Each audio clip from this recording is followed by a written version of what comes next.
Hello everyone, and welcome to today's very busy, by the looks of it, Founders Lodge, starting live at the Waterhole show. What a fabulous start. We have got some warthogs there, we've got some rhinos, we've got some giraffe. Gorgeous start to the day. Thank you all for being here. My name is Kelly and I'm going to be here for the next couple of hours. We will be bouncing between all of these fabulous cameras that we have dotted around Africa to see what we can see. Thank you all so much for being here. You are an integral part of the show. I love to hear from all of you, so please do engage with us either via WhatsApp, on X, we've got Facebook, we've got Instagram, or the YouTube channel at Wild Earth. We get some fabulous questions through. I have, look, baby geese. They're cute. They're noisy. Shame that goose upset that giraffe. Oh, look at those lovely little ones.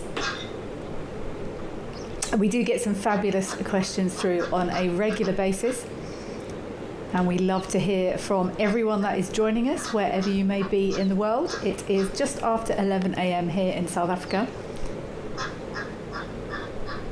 It's getting hot here in the Lowveld. I think we're up at the 35s, 36s today. Summer is pretty much here, I think.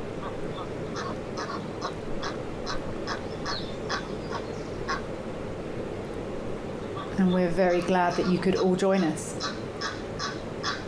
I do have homework to hand in from Joshua yesterday. His question was, do black panthers purr? And my brain scrambled around, and panther, panthera, and I did say I didn't think they did, but I would go away and investigate further, and I was right. Basically, a black panther is normally a melanistic jaguar, and jaguars sit in the Panthera family, and these are the big cats, so your lions, tigers, jaguars, leopards and snow leopards sit in that group. And because of the design of their voice box, which allows roaring, they do not purr, or cannot technically purr, and the purring is more of a vibration of that special sort of part of their larynx. So you would hear some of the bigger cats sort of a throaty grumble, but that's more of a low throaty roar than technically a purr. So thanks for that, Joshua. Please do feel free to send in any questions you have. If I cannot answer them, I will set myself up for some homework. But let's go across to Elephant Pan, and I think we might have some elephants across there at Elephant Pan. Look at this little goose family. That's very cute.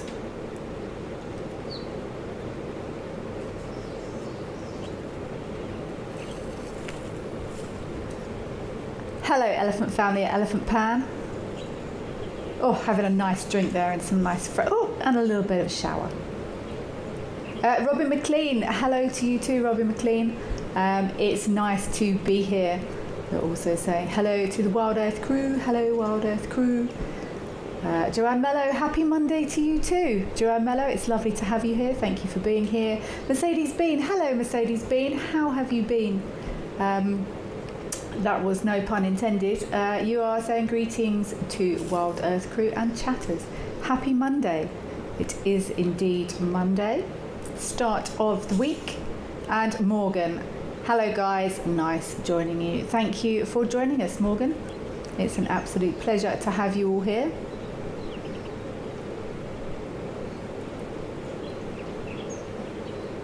This second elephant in looks like, it's not just a splash mark on her forehead. It looks like someone's almost taken their wet trunk and sort of wiped it down her forehead there. That second elephant back there.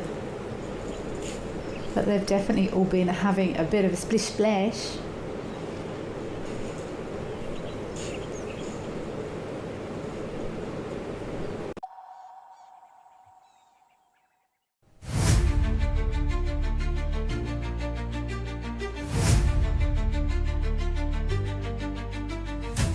see you out on the safari.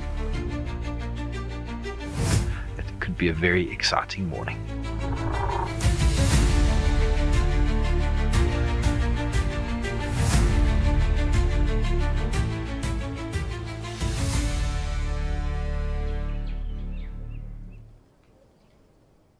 At Wild Earth, we believe every story has the power to create change.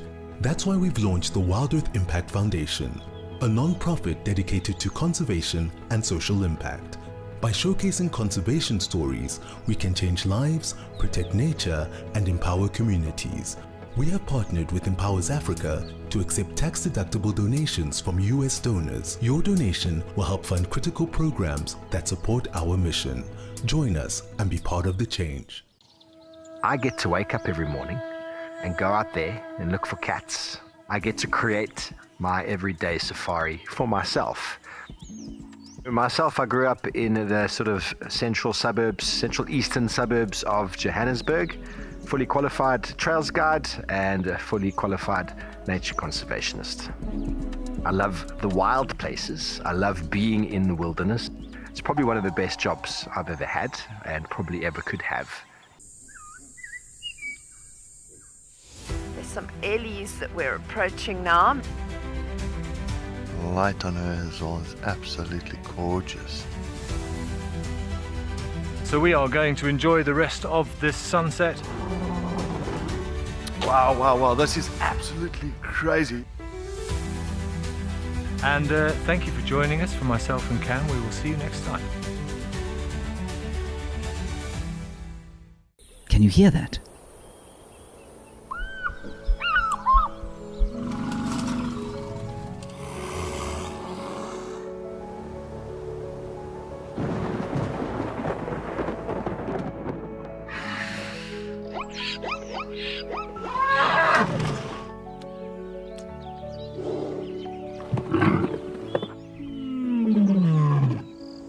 The wild is calling.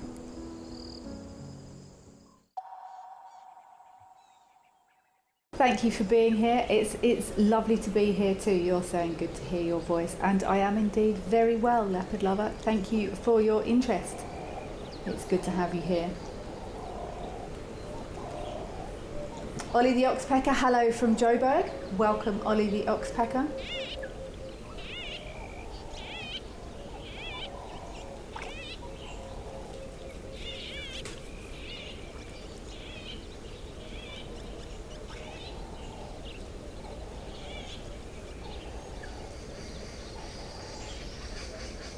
That looks like a nice cool spot actually for that crocodile.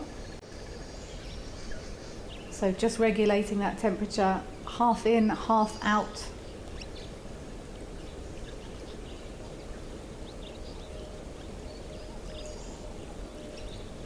Melanistic Marble, hello, you are from Greater London. Whereabouts in Greater London, Melanistic Marble? I would love to know. People often just say London.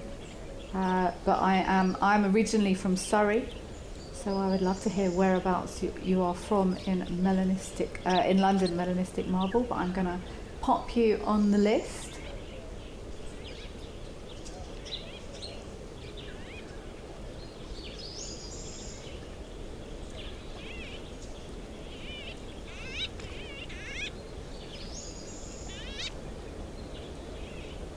Malika Strand.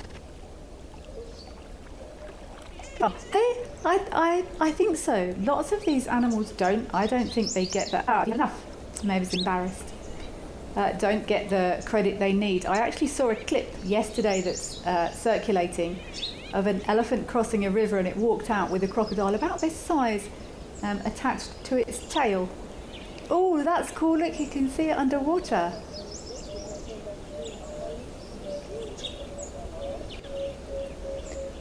Right, our croc has left into the depths. Let's go across to Mahali, Missouri in the Masai Mara. I don't recognise that name. How exciting. Opar M, good morning to you too. You are watching from Brackenfell in Cape Town. Welcome. Beryl, you are watching from Inverness in Scotland. Sascot Keith, Aberdeen in Scotland. Oh, they're all coming through thick and fast now. I might need to get a pen to keep up with everyone.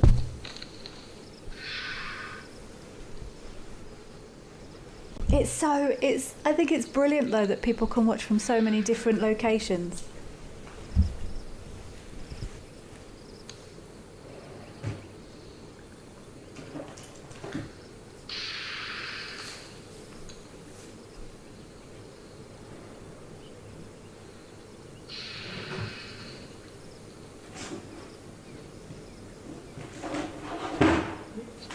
I'm getting a pen.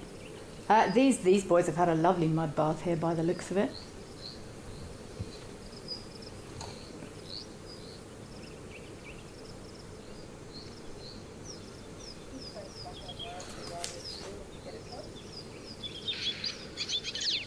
So we are here at Mahali, Missouri in the Masai Mara. You too can visit the Masai Mara. With the Wild Earth crew taking only up to 8 people. You will be personally hosted by David, James and Dominic. You will get to go behind the scenes. You can see what everyone gets up to in between safaris. And a brilliant opportunity to join the fantastic James Hendry on the Wild Earth broadcast vehicle. David will be at Governor's and Dominic will be at Nkwenya Camp. And you are invited to get involved in that. That would be an amazing trip, actually.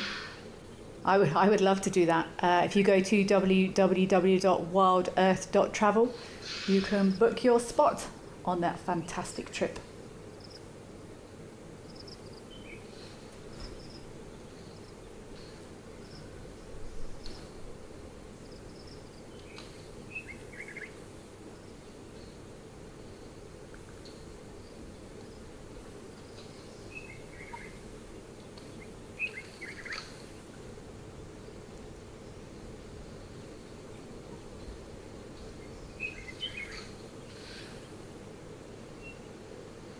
I've never been to the Masai Mara. I would love to go. I think it would be an incredible experience.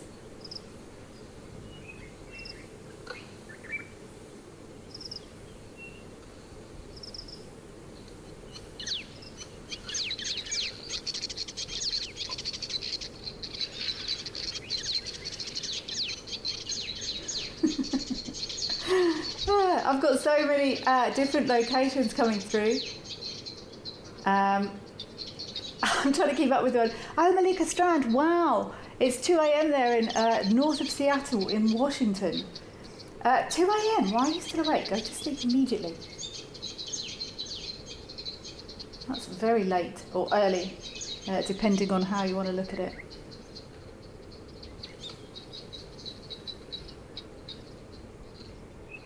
Leopard Lover, wow, probably not, you say, probably not the furthest away, but the most isolated city in the world, in Perth, in Western Australia. That is pretty isolated. I've only actually been to Australia once, but I never got that far. Thank you so much for everyone joining us from Australia.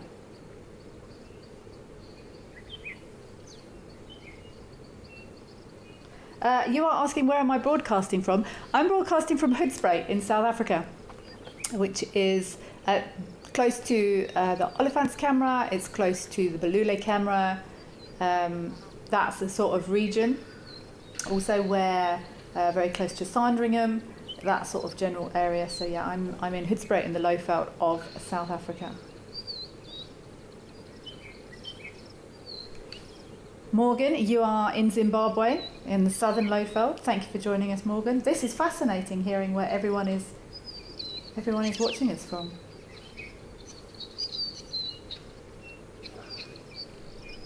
Bush Baby, you are watching from Inverness in Scotland. I have been to Inverness. Very, very pretty Inverness.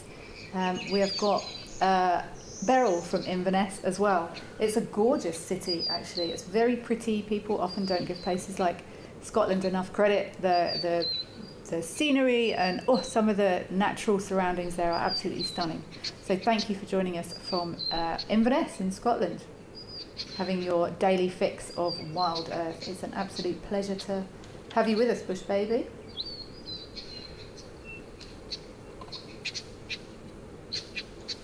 These two big boys are just chomping away on their chomp there. Joyce Brown, you love watching in the morning, just chilling out with a cup of coffee. It is a lovely way to start the day. Who doesn't want to start the day with nature? I actually had a fabulous start to the morning yesterday. I had a visit from zebras and giraffe yesterday. I've shared that giraffe visit on my social media. It's just amazing being able to. It doesn't get old. It doesn't get old. I've got a little camera set up as well by a bird bath I've got, and I still get so excited when the Dakers visit. We've actually got a young Daker hanging around at the moment. Comes for a drink, and yeah, it's very special. So I also enjoy watching the nature with a cup of coffee. Joyce Brown, I fully support this. Free Spirit, you've been watching since 2020. It's from Philadelphia. There really are some far-flung corners of the world. I am making notes of where everyone is.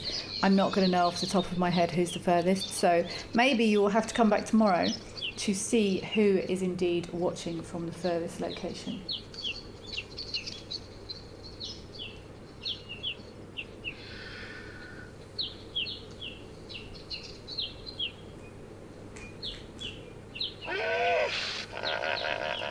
Makanaka, you are watching from Zimbabwe. Thank you for joining us from the fabulous Zimbabwe. There's a hippo joining the party there. I've also visited Zimbabwe, not extensively. Another beautiful country. It's amazing how everywhere has its own character, all these different countries, and I want to see them all. I want to see all of them. Tearing off a piece of paper. See, I'm doing it the old-fashioned way. Pen and paper.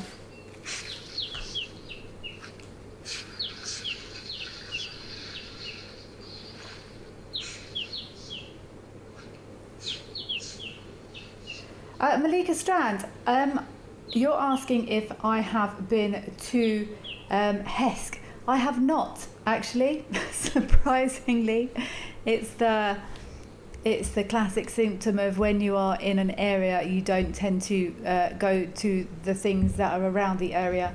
So I have not been to Hesk. It's not far from where I am at all, though. Maybe I should have been. Joanne Mello, you are saying you are all big, one happy family. I think it's brilliant. I think it's so nice that people can come together and discuss similar things, and we've all got similar interests. How often can you do that? We're all here because we appreciate nature, we're enjoying the wildlife. So we are indeed all one big happy family. Ivan, you are watching from North Carolina. Thank you very much for reporting your location. I'm going to send you across to the Fabulous Tale Game Lodge, where I cut my guiding teeth.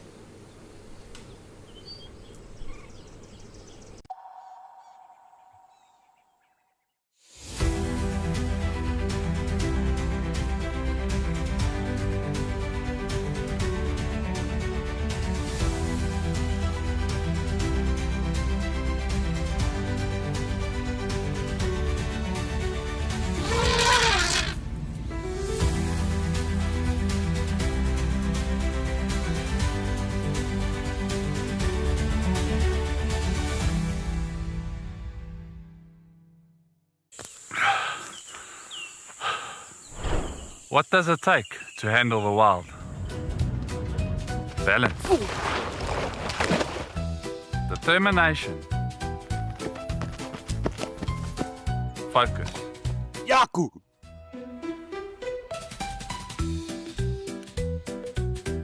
And gear that can take a beating so you don't have to.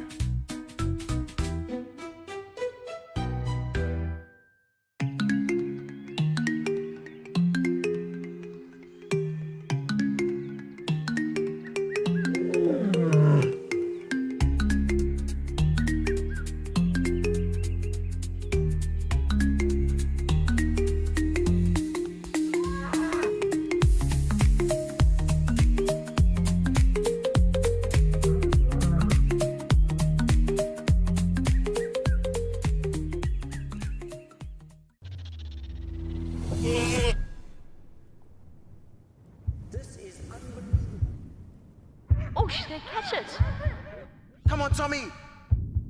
Watch this, we're about to see a kill.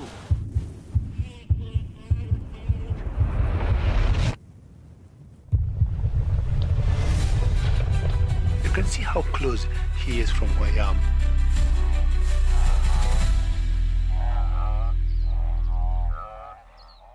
Out here, every wild moment counts, and as a Wild Earth explorer, you will not miss out. Watch the Wild Earth channel ad-free 24/7, and you can even rewind if you have missed out on something.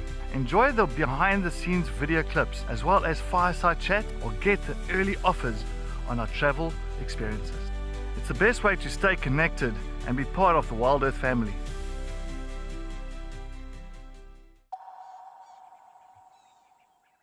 Imagine being able to hear things, really, really far away.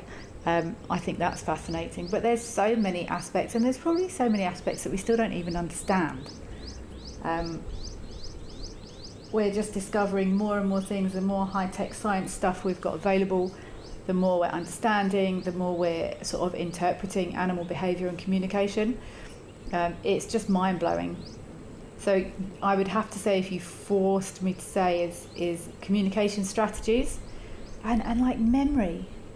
But I suppose, remembering, or whether or not it's remembering or storing, vibing historical migratory routes is very cool. The way they remember safe areas, the way they remember where water is. But I guess it's not that much different. People, that we're all mammals. We've all got similar neurology, neurostructure, neurophysiology, neurochemistry, and while we do have different, humans have a more developed prefrontal lobe, prefrontal cortex than mammals. A mammal's a mammal. We've all got similar structures in our brain, which is the computing center of behavior, the computing center of anything. And if humans go to a nice restaurant and have really good pie, they're going to remember. So, it almost stands to reason that if an elephant went somewhere and found some really nice marulas, they're going to remember. I don't think we should all be quite so surprised by some of these things. Sarah, your name is Sarah UK. Hello, Sarah UK. You are watching from the south coast of England. Welcome from the south coast of England. I'm going to pop you down, Sarah UK, south UK coast. How's your weather holding, Sarah? I hope it's you're holding on to the tail ends of summer for as long as you can over there. I don't miss those English winters.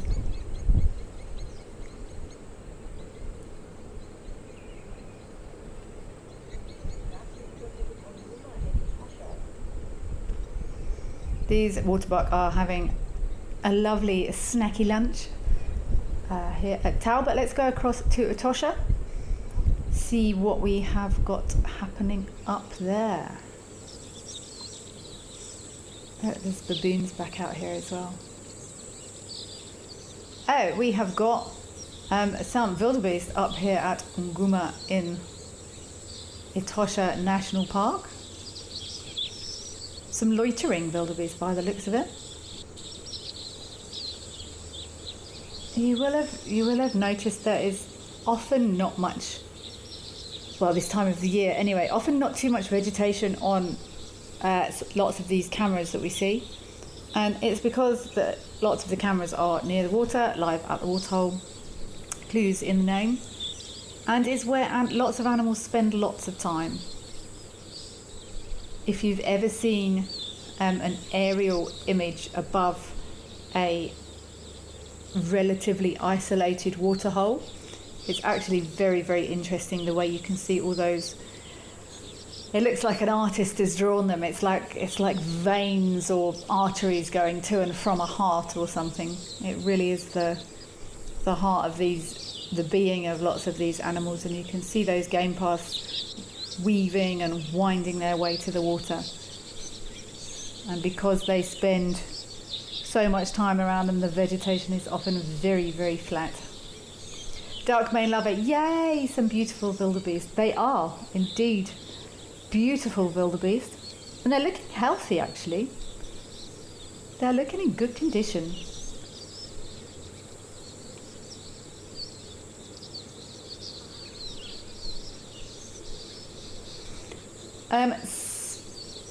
Bas, hello, thank you for joining us. Interesting question.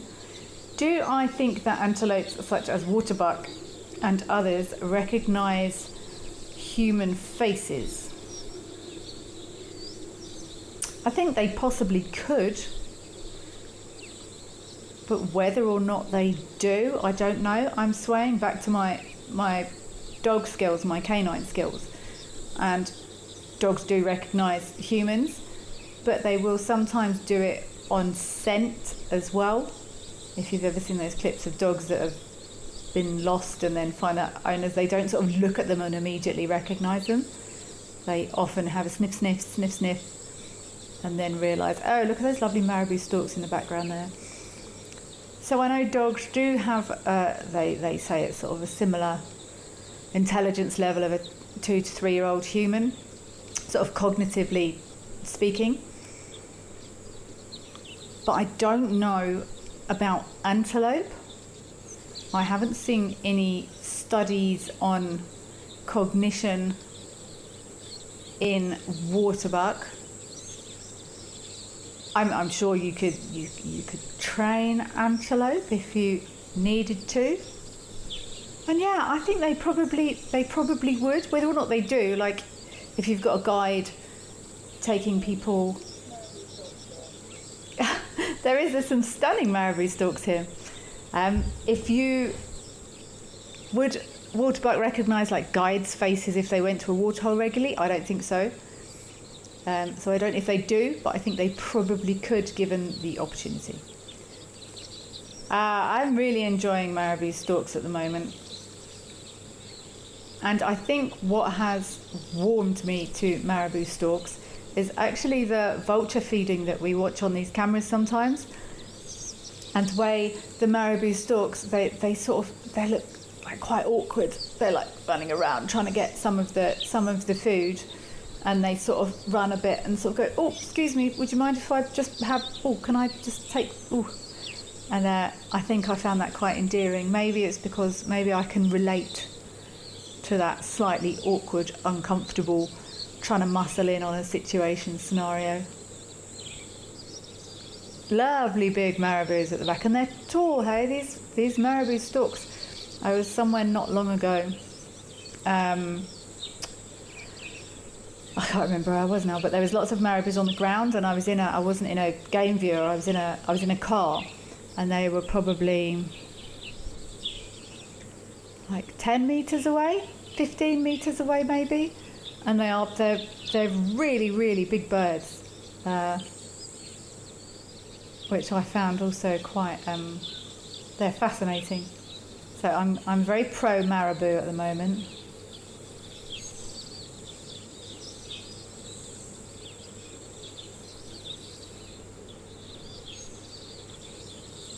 This is a lovely waterhole, actually. There's lots of activity here. I don't know this waterhole well, I don't think.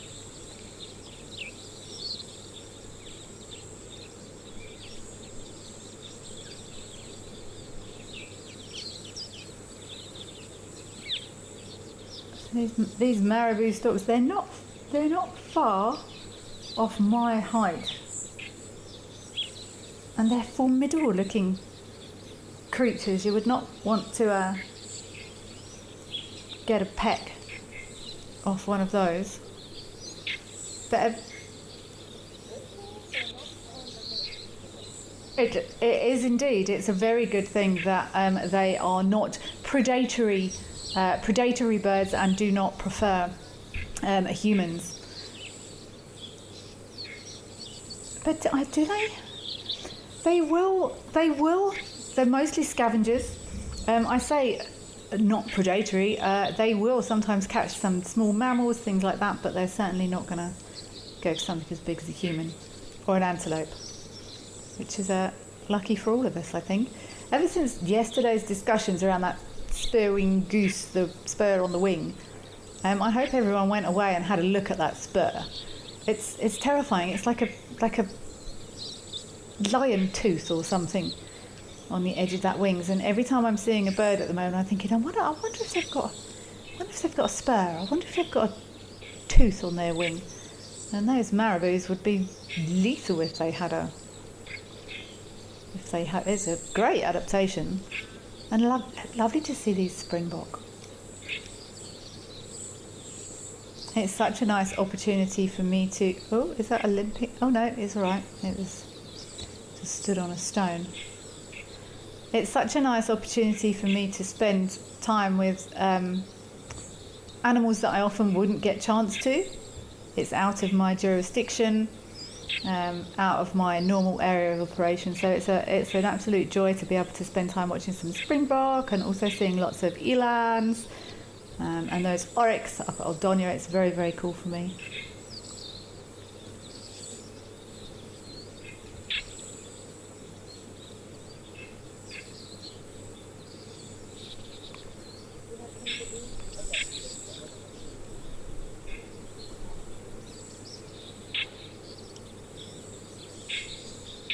One of the interesting things that lots of people don't know about these springbok is they've got a sort of it's almost like a pouch on their along their back that they can almost inflate.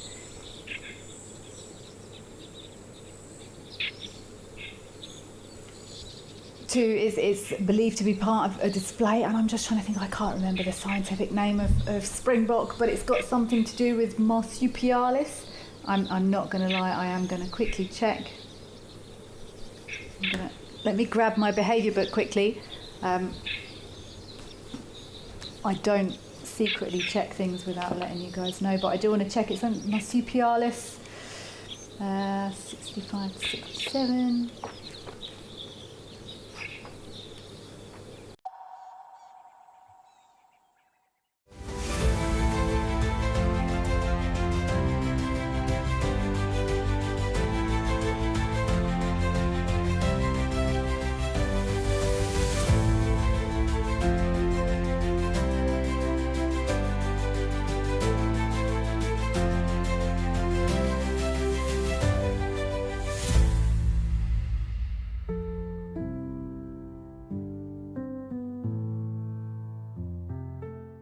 The Wild Earth Impact Foundation is a non-profit that uses the power of wildlife storytelling as a force for good.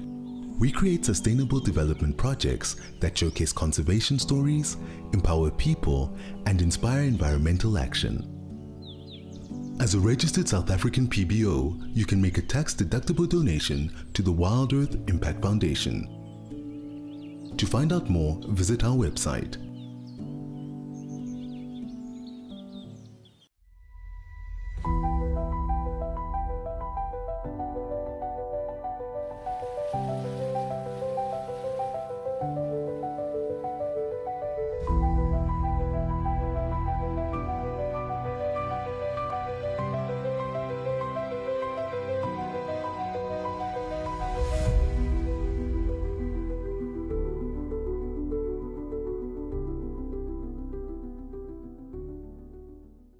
Join our expert guides at dawn for a live, immersive safari as the bush comes to life.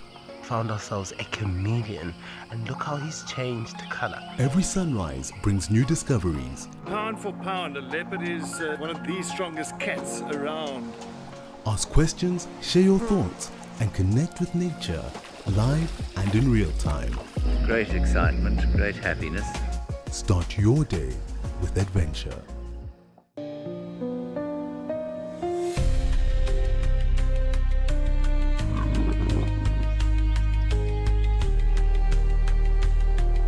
We are here with a male leopard.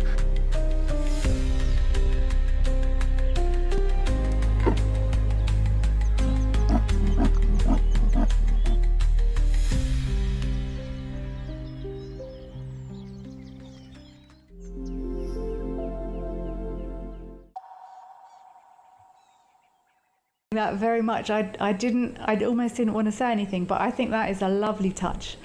I hadn't seen this until I came back a couple of days ago, and I agree, Robin McLean. Thank you, whoever's idea that was. Thank you very much. Hugely appreciated.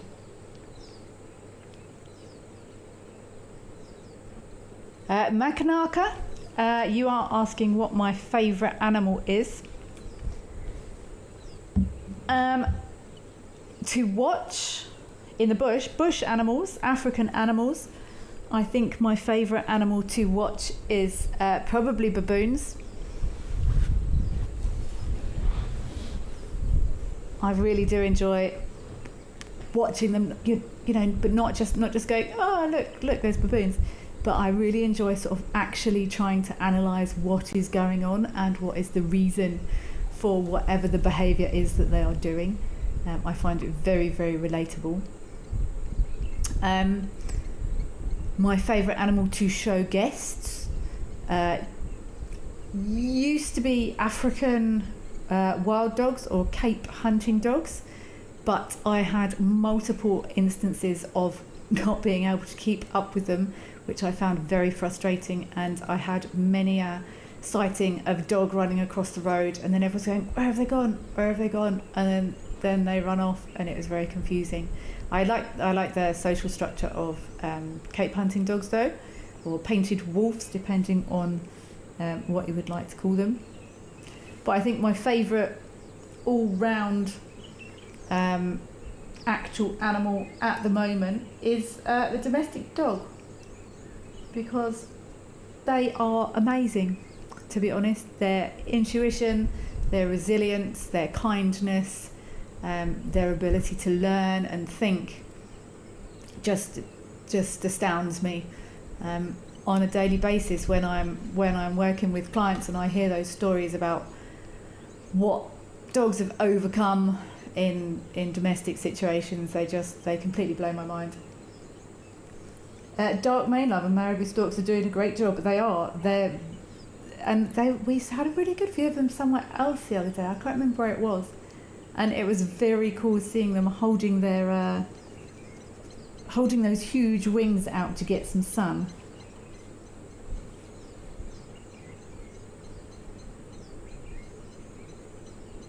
Ha! Dark Main Lover, you're asking, in my years of guiding, have I ever seen a shoe bill? No, I have not. Unfortunately, to be honest, I've had one fairly weak attempt at finding a shoe bill. It failed, but it was a very... When do we see eland at Tau?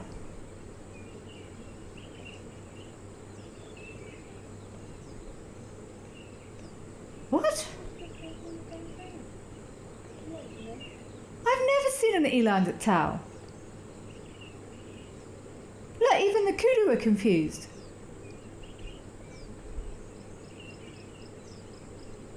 What's going on there? The kudu are like, who are you? What are you doing? That is very... I'm going to investigate that further.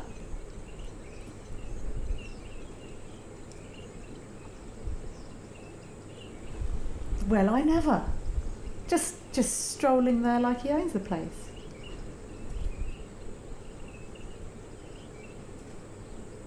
I'm going to contact someone at Tau and ask them what on earth that eland's doing there.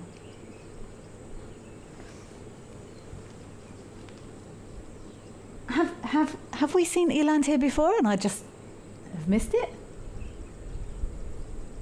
And that is a huge male eland.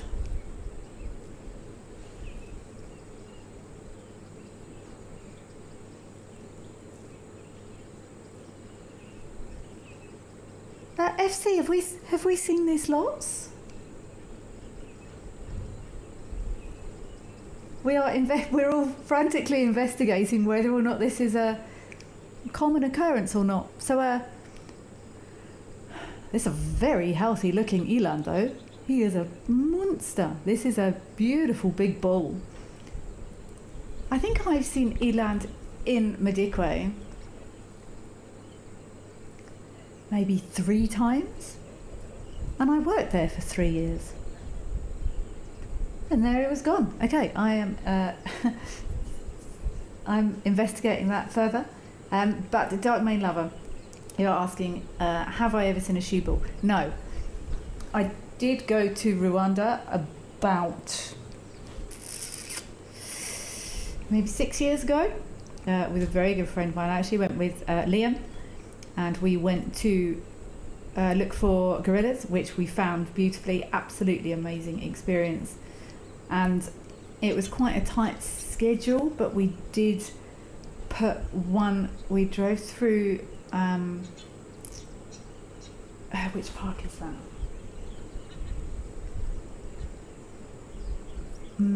I can't remember the name of that national park in Rwanda, but we drove to there, and apparently there it was sometimes possible to see shoebills in the southern section, but we sort of briefly drove through the southern section and didn't see one. But I think if you're going to look for shoebills, you really need to commit to that. It's not a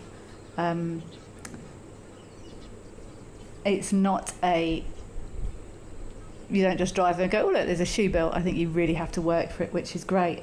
Okay, we are reaching out to people, and apparently our head zoomy has never seen an eland at Tau either. So that's a first there, and I'm just checking in with a very good friend of mine who is still a guide at Tau Game Lodge, and I've just asked them, do you normally see eland at your waterhole? But that really confused me. But we will come back to you with any updates. Lady Macbeth.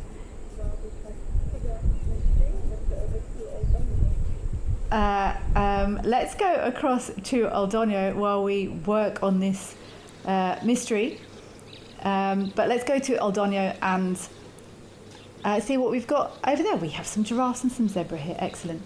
Sorry, Lady Macbeth, wild dogs are your absolute favourite. You've spent a lot of time with them. I hear you, Lady Macbeth. I do really, really enjoy them. But they can be very tricky for guides. They're incredible, but they move so quickly. And unlike what I always found with wild dogs, with lions, if you've got some snoozy lions, they will, they've got a relatively standard MO. They will often snooze through lots of the day, and then when it starts to cool down, they start yawning and they start stretching, and then they might ablute and then sort of do some grooming, and then they sort of slowly start making their way to wherever they're going to go for the evening. But I've found wild dogs will often they sleep, and then one goes, right, we're going, and they get up and they all run away, which is very, very difficult. But if you do have the time to actually spend time with them and hang out with them, then they are definitely still one of my favourites.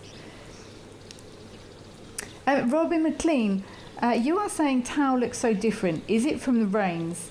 It looks like there's more water, more greenery. I didn't get a good view of it there. I know that the green, whatever it is there in the water, that's been coming through for a while. I'm not aware of any rain they've had up there recently. And I haven't seen any reports of any big rain, so I'm not sure, Robin. Maybe they've had a couple of little spatterings, because that is all it takes to make the bush go absolutely wild.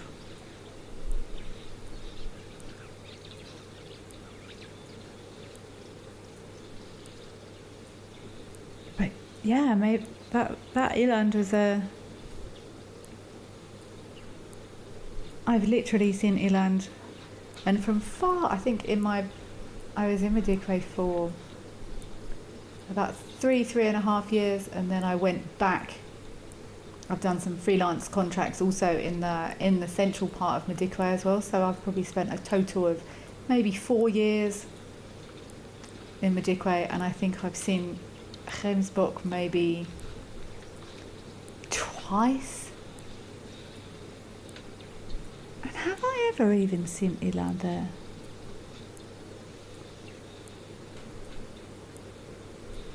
I feel like I might have seen once or twice, but yeah, they just strolled across in front of Tower Lodge. That was quite random. Unless, Robin, if you're saying it looks different and we've got random animals showing up there, maybe the cameras have swapped feeds or something by accident.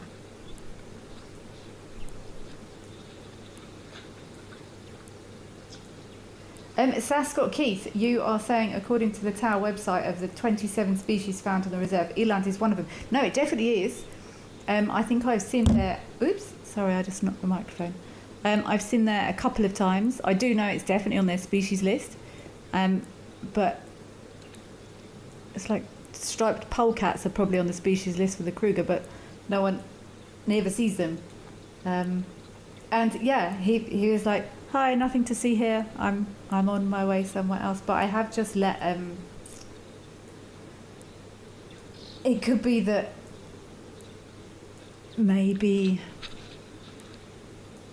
the ecological group has decided there's extra carrying capacity and some eland have been released there. I've got absolutely no idea. Or maybe that big bull has been hiding in the thickets for the last 10 years and is now ready to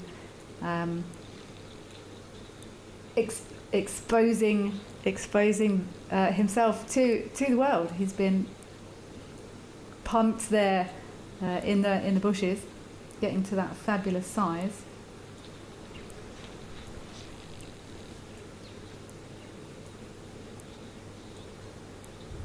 So yeah, you just never know.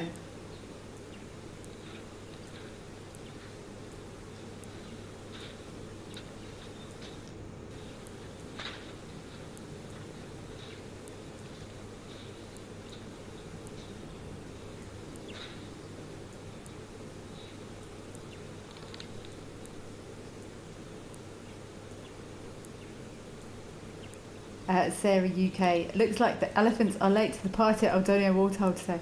I bet all the is that giraffe maybe watching one? I bet all the other animals are thinking, "Oh, thank goodness we can get a nice peaceful drink here."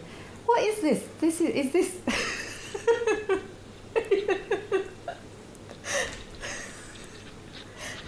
I feel like this eland has also just turned up. It's just walked into shot. Is this AI? Is someone planting elands on my screen today?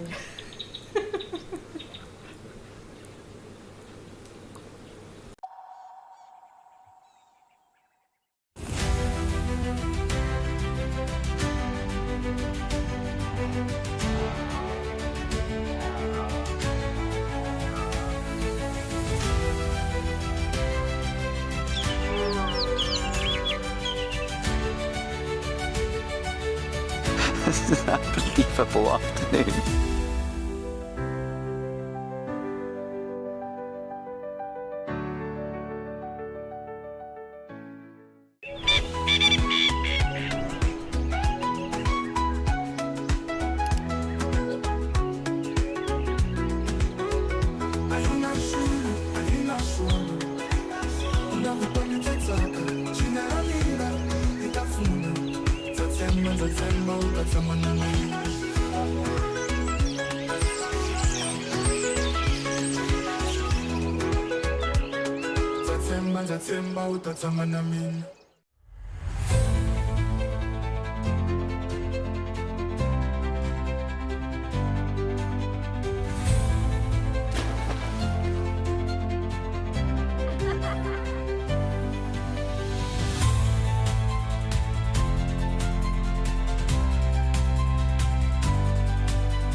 The bush, full of beauty, wonder, and absolute chaos. And now, all that madness has its own show. It's called a Wild Bush Week. The countdown of the most outrageous, heart-stopping, and sometimes downright ridiculous wildlife moments of the week. Lions throwing their weight around. Hyenas gate-crashing the buffet. leopards doing, well, leopardy things.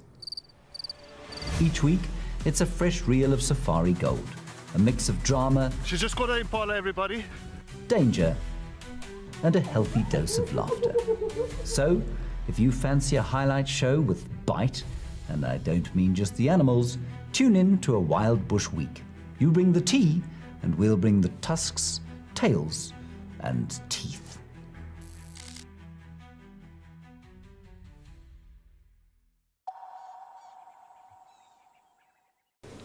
Not very often, and I'm just... I've also seen Chims. I've seen Chimsbok a couple of times in Madikwe, and I'm seeing what else is on this list. Huh, okay. Surprise Eland visits for the win. That I'm recovering from my second Eland arrival though. Robin McLean, are eland migratory? It depends where they are, but they will move in line with sort of resources, water resources, food resources. Whether or not they're termed as migratory, I don't think so.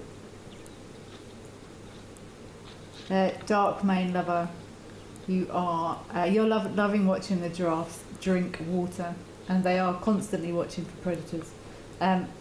We've been seeing lots of, the last 2 days we've had live lions, one at Serendella and the other lions at Safari Hook, and someone said, do predators not just stake out waterholes? And I said quite often yes. So you are quite right, and they are quite right to be very cautious. The real Shamwari, that was funny. I enjoyed that very much, but I think I've almost recovered from my random eland. Let's see if it happens again. I'm going to have to... Let's go to Safari Hook, and if another eland just walks into the camera, I'm probably going to lose it and have to leave. Okay, let's watch and wait. Are we going to get another... What's that in the background? Look at this elephant having a nice cooling paddle.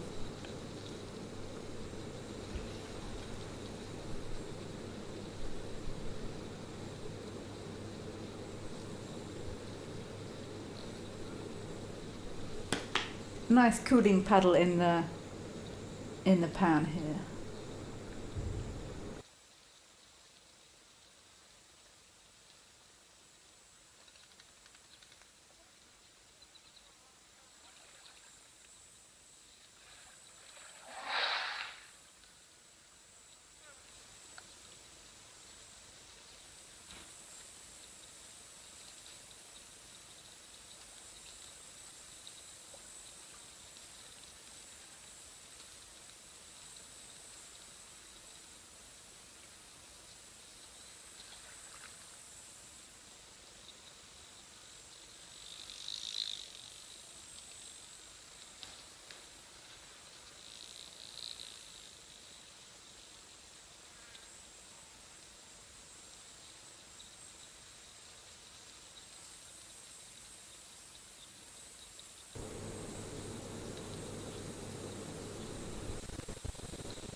He's literally just enjoying the cool on his legs, I think. But this is very similar. It was I think it was in Tanzania. This clip came out, and a big elephant this size. I think it looked like he was maybe even crossing a river. And he walked out the water just like this, and there was a big crocodile attached to his tail. He was very annoyed by the situation.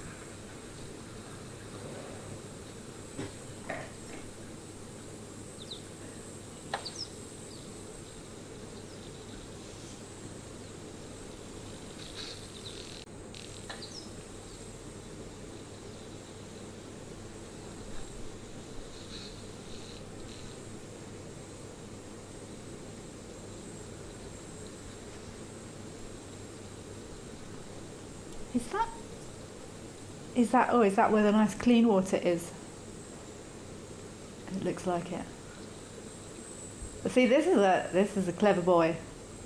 He's gone into that water, he's cooled all his underneath, which is a great idea. Often you see animals with lighter colour underneath, but also cooling this underneath part will dry out much more slowly in the sun, rather than the sun beating down on his back and drying that water off. It will stay nice and cool and moist under there for a while, and then he's having a nice clean drink of water. I say clever, it's not. What is it? Is it intelligence or is it instinct? Do animals learn that they stay cooler for longer if they wet their underneath? Or do they just do it? I don't know the answer.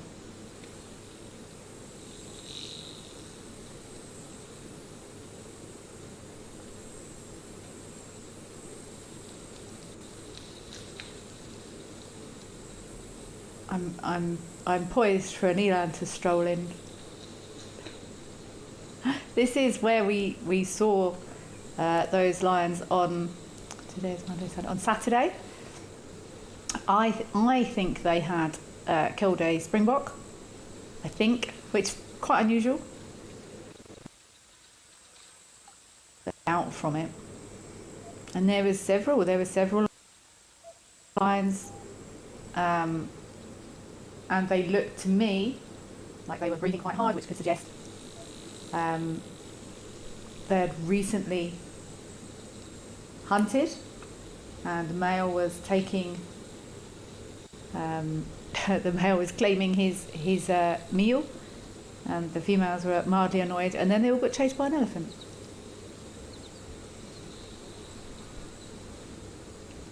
Mr. Elemental, you're saying the water level dropped a couple of inches when he got out.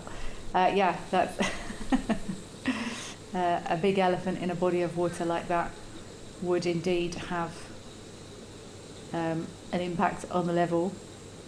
Maybe not quite a couple of inches, Mr. Elemental, but certainly makes a difference. Sarah UK, you're asking, is this a river? It looks like the water is flowing. I don't think so, Sarah. I'm happy to be corrected,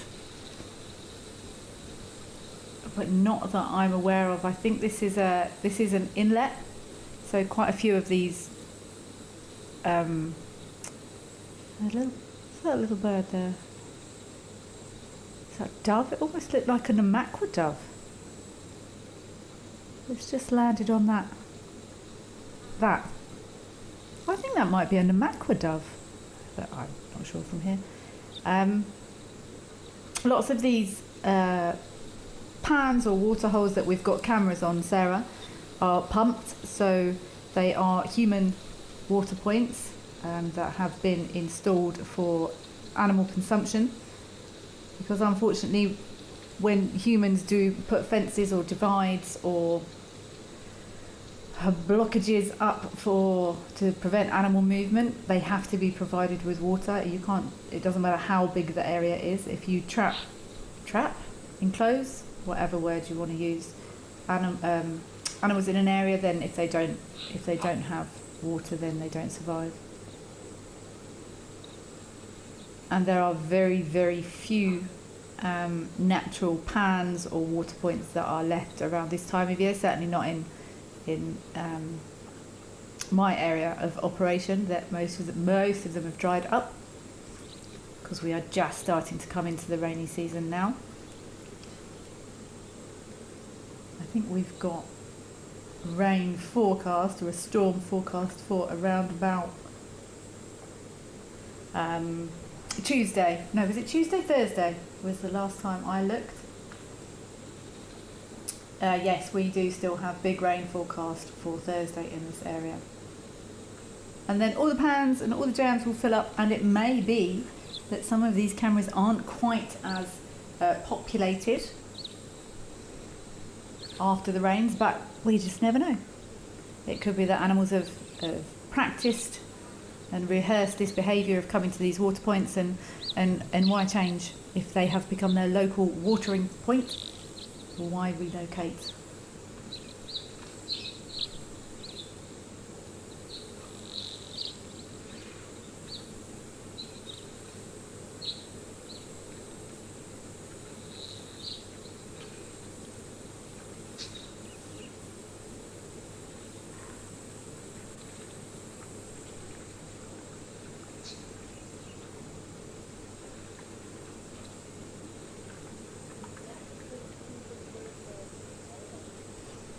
I think this gentleman he's having a very chilled afternoon by the looks of it. Just relaxing by the pan. Sorry, I didn't quite catch where we were going then, but we can go there. Absolutely no problem. Let's go have a look and see where we are off to. We are going here. Do I get to see my marabous? Have they had... What is the time?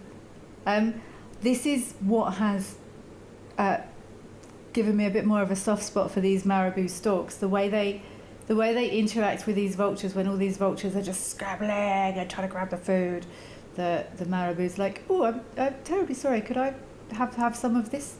They've come across as very respectful to me. I think that's why I've developed a bit. Let's watch how this marabou moves. Could I just come over there? I'd like to come in the shade if that's okay.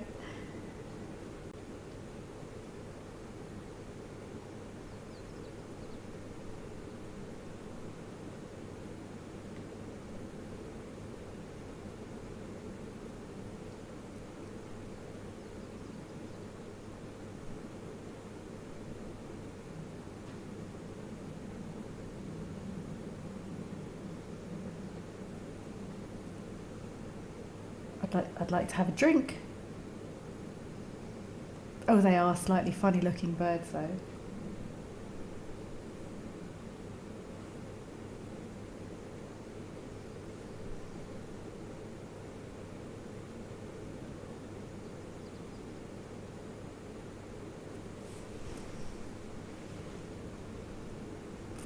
Look how all those birds have gathered in that shady spot.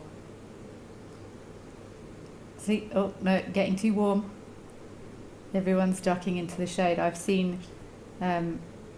frequently seen piles of animals in these little shady spots offered by, like they're actually all coming in to launch into that shade now. And animals will almost like curl themselves around the edge of some shade to fit in. It's quite funny to watch. Look, they're literally all coming. Are they all coming into that shade now? I don't know how much shade is here.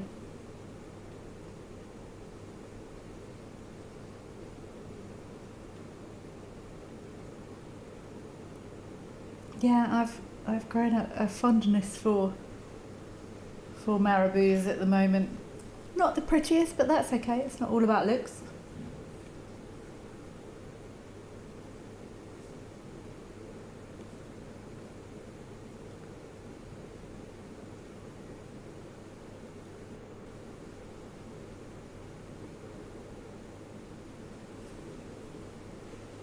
And we often see vultures. They're all, I think my record was I once saw 4 or 5 different species of vultures at one water location.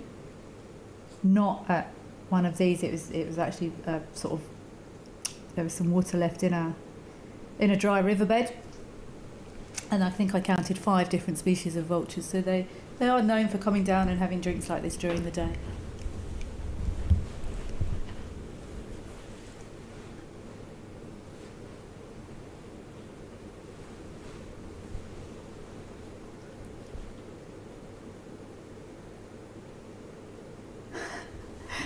The real shamwari.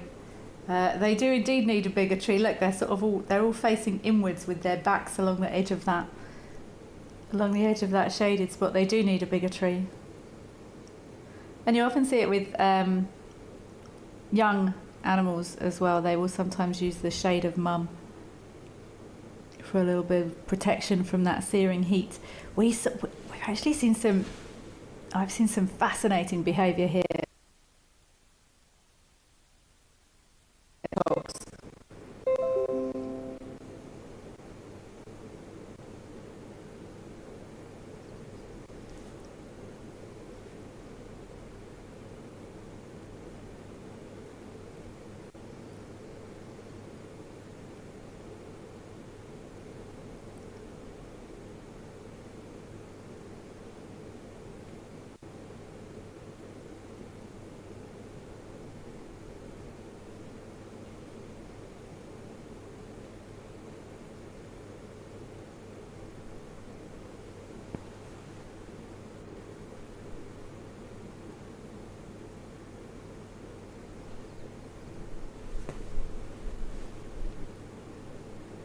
I think I just had a little internet blip there. I apologise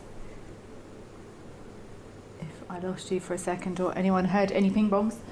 But I've watched some amazing behaviour here with that marabou as a, well, this is my water.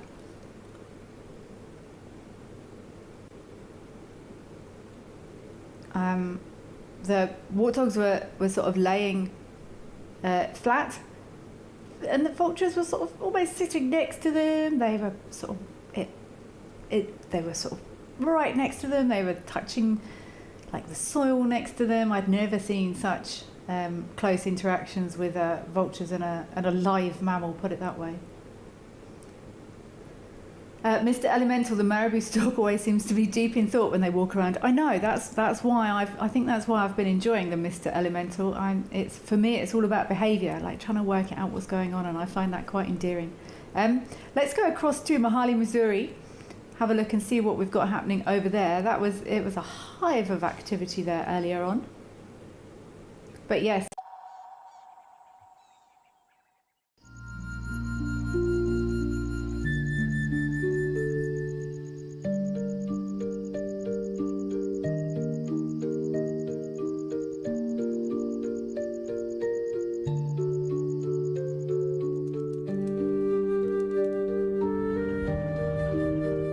This unfolds in front of you.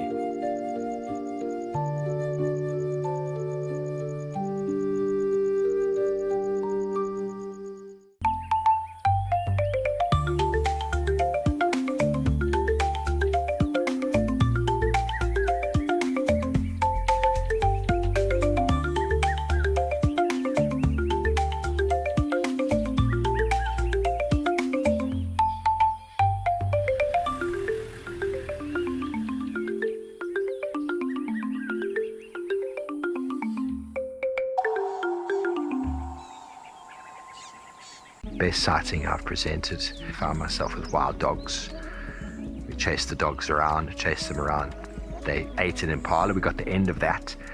Then another impala went into Gowrie Dam down the road there, and the wild dogs went around. Eventually the impala came close to the bank. One wild dog went and grabbed it and then just pulled it out and just did what wild dogs do. It was an emotional experience, but it was very, very special. And that's it for this morning's drive. She's just got an impala, everybody.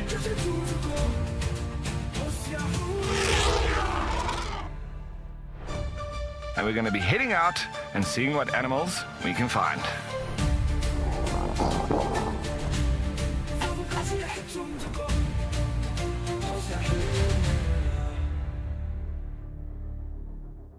Out here, every moment counts. As a Wild Earth explorer, you won't miss a thing. Watch the Wild Earth channel ad-free 24/7 and rewind if you want to catch something again. Enjoy behind-the-scenes videos, fireside chats, and early access to travel offers. It's the best way to stay connected and be part of the Wild Earth family.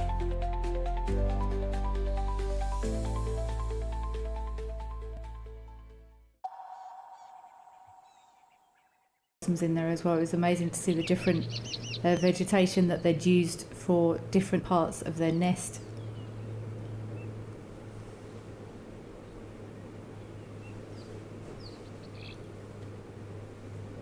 Very hard workers. The males will create these beautiful nests, and then the female will sometimes in a matter of seconds, she will pop in, have a look at the nest, go no, and then she leaves, and then he starts all over again, which I think is possibly a little bit harsh.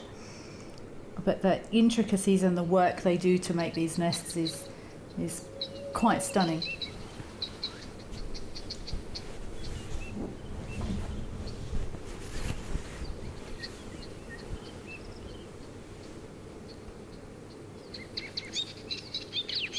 Eddie, good day to you too, Eddie. Thank you for being here.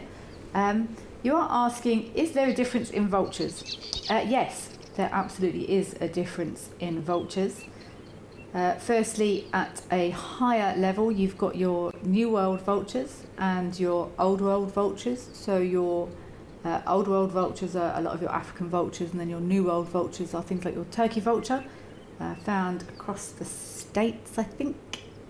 Feel free to correct me. I've never actually seen a turkey vulture, but they do have sort of a different split. And then you do have different species of vultures as well. So normally we see at that Vic Falls site, we've definitely got hooded vultures. We've got white-backed vultures. I think there may have occasionally been a Cape vulture there. So Eddie, yes, there's many different types of vulture.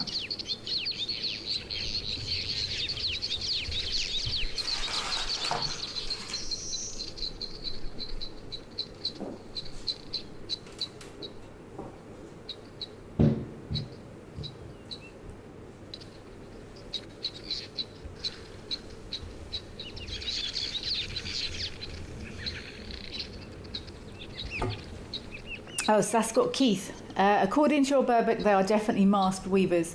I support this. They are yellow and they do have black on them. But the two types of masked weavers we see in my area of operation are the southern masked weavers and lesser masked weavers. And I'm sure there are a plethora of other yellow and black types of weavers up there in the Masai Mara. So I'm definitely happy to say they are a masked weaver. I'm just not too sure which one.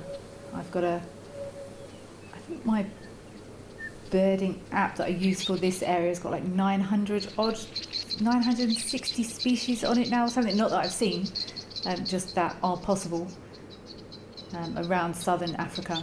And then the Big Birding Bible is, I don't even know, it's probably 6 or 7 centimetres thick with all birds of sub-Saharan Africa. So yeah, it's I'm not even going to guess at which one of the masked weavers this is. You often need to look at eyes, eye colour, mask size and placement. And birding is a skill, and I'm okay if I can get clear views. I'm not the most patient birder. The small brown ones I find confusing and frustrating, especially when they move around, which birds have a huge tendency to do. You will look and then it will move, and then you go, oh no, can't see it. Oh look, and after sort of 3 or 4 minutes, I'm like, oh, I don't know. But I do spend quite a lot of time with some very good birders who have forced me to improve somewhat. The real Shamwari, you've got a southern masked weaver nesting in your garden. He can make a mess. I think that's lovely to watch though. I think it's really nice if you do have a good view of some of these birds, or anything really, from your garden that you can watch and monitor. So you watch how diligently he worked through the season, the real Shamwari. I've watched it a couple of times. I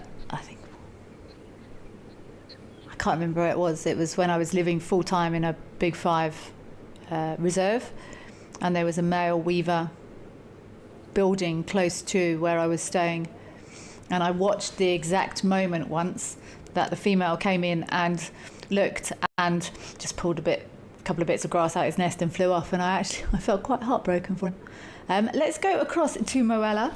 I think I will definitely for next time dig up my Big Bird book and see if we can establish which weavers they may be. But I'm happy to go with weavers and probably comfortable with saying they are masked.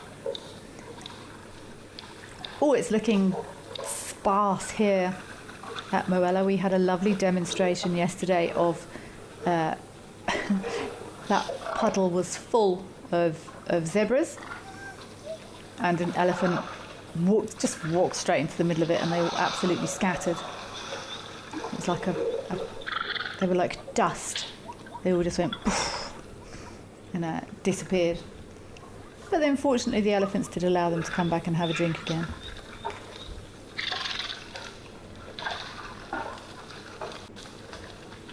So this is a dry riverbed, I believe, part of the Buteti River. And this is the only, it appears to be one of the main water resources. I think there is another source of water in this riverbed slightly further up that we also had or have a camera for. But this is, you can very much see this is pumped, this is managed, or human managed. And if there is a pipe going to here, they are very lucky that these elephants have not pulled this up, because elephants are known for their enthusiasm, shall we call it, around water pipes.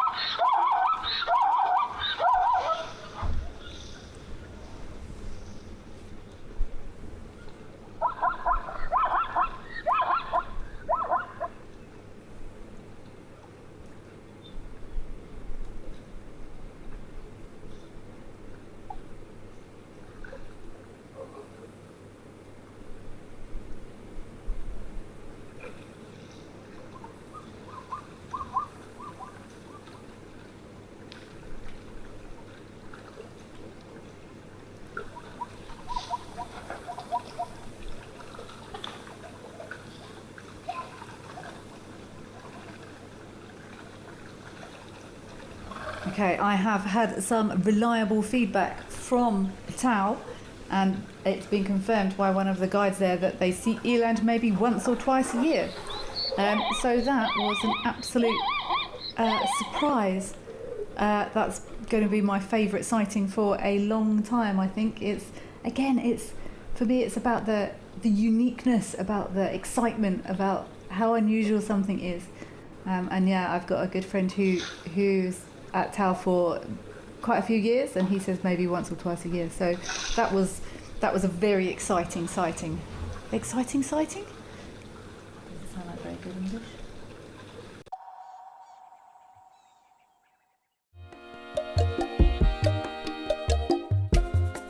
My name is Amy, and today we're going to be doing things a little bit differently.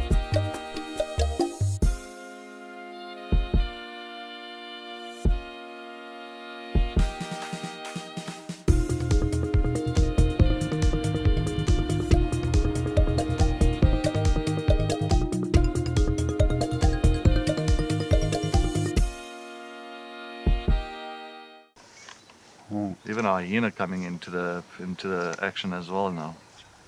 Oh my word! She's stalking the hyena now. Leopard, hyena, lion, all together in one shot. Oh! Woo! This is action-packed.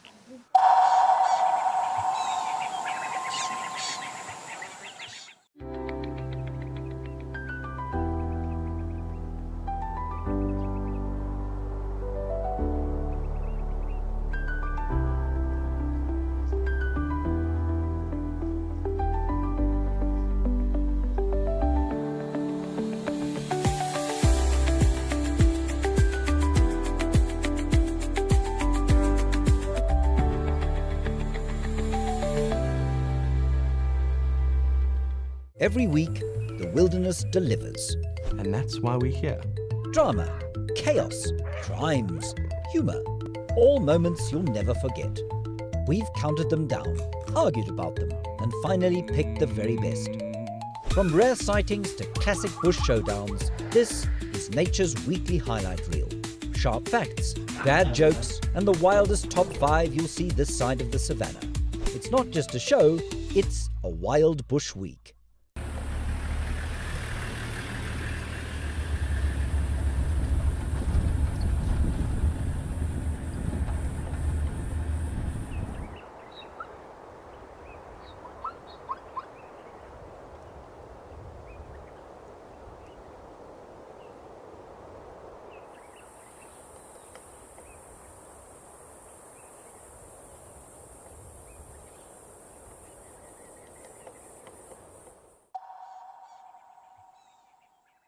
Quite sub-adult, but 2 slightly younger females that we were seeing around. But let's see if these rhinos are going to have a nice wallow after their drink.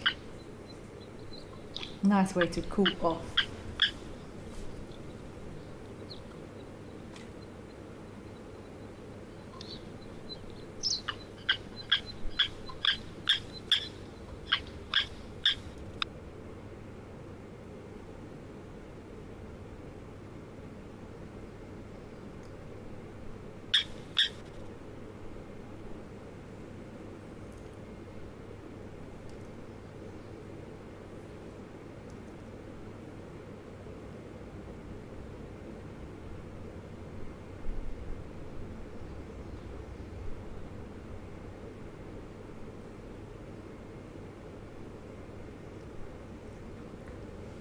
Animals do often drink for quite a long time when they do finally decide to take that action and get up for a drink, quenching their thirst. These are big animals and it's hot.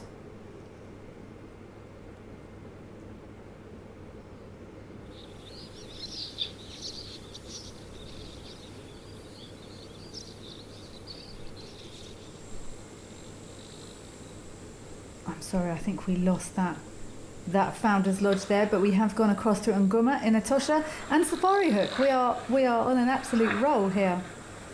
Lots of excitement happening. I'm curious as to are they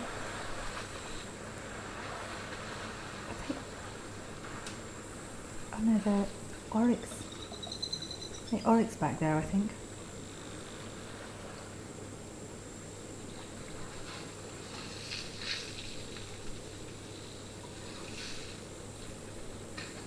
There's definitely lunchtime drinks, I think.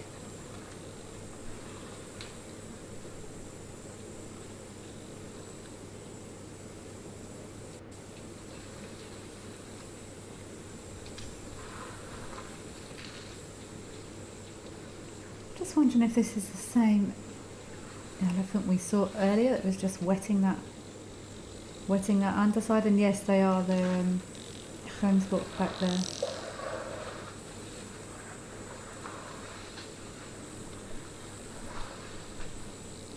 Oh, this is a hive of activity here, with a little lone wildebeest also back there having a drink. Safety in numbers.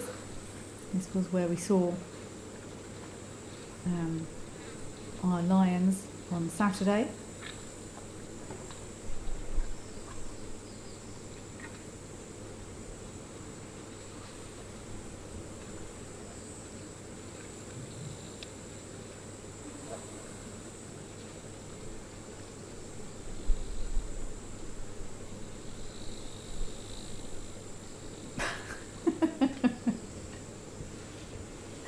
The real Shamwari. Don't be concerned. You're concerned. Been a while since we saw an eland, Kelly. That tickled me. That did. I enjoyed that very much. That's gonna be etched in my etched in my memory banks now. I'm gonna struggle to see eland without having a bit of a giggle to myself. It's actually amazing the way our brains process moments and sightings.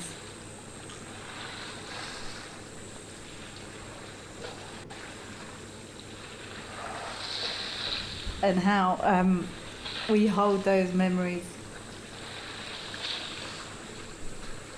It's incredible how I've driven past trees where I've seen a leopard before and sort of gone, oh, I remember that.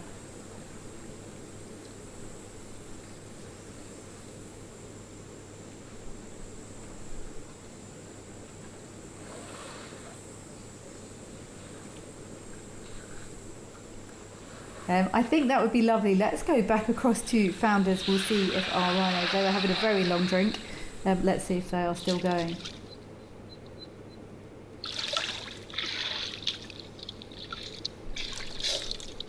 I thought they might go for a wallow.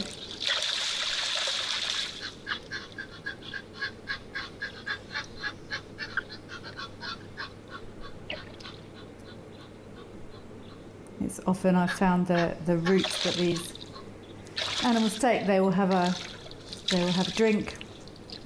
They will have a wallow.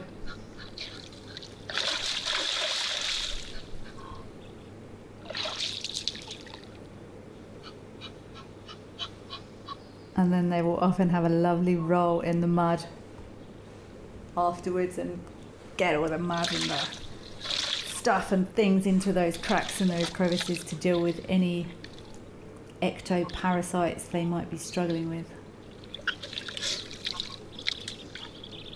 It's nice we've got these little, I never know what to call them, goslings, ducklings, technically, as I'm sure everyone knows now, these Egyptian geese, they're technically not geese, they're ducks. But the cute, fluffy, floating things with these Egyptian geese, they are super cute. I think I only counted 4 earlier. I've seen some huge clutches of these little baby geese before. Up to I think my record was 11, and then it's quite sad. Gradually over time they get their numbers dwindle.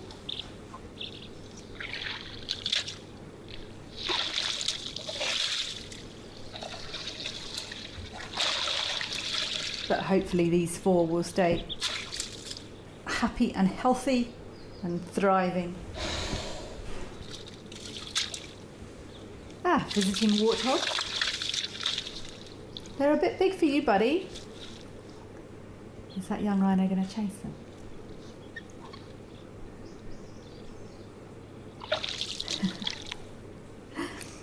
Recycled Teenager UK, one of my favourite names because I can relate. You are asking, Kelly, have you ever written a book based on your amazing life experiences as a naturalist and guide? It would be a really great read if you have. I have not, Recycled Teenager. I have, however, kept a diary since I was about 12, actually. There are a few gaps in it, but I try and write daily. It's not a sort of an emotional journal. It's more it's what I've been doing. And I've noticed that at the time, if you're writing something, if you look back 10 or 15 years later, you're actually glad you made a note of it at the time. So I do have lots of diaries, and it would be really interesting to look back on. So maybe one day, Recycled Teenager UK. And I think I'd probably write it in a conversational style, exactly as I talk. But yeah, I've got some amazing memories, some super stories. But it really, I don't know, what are these warthog considering?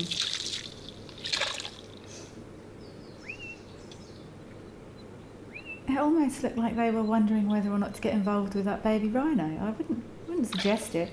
Oh, it would be lovely if they had a little run around together though.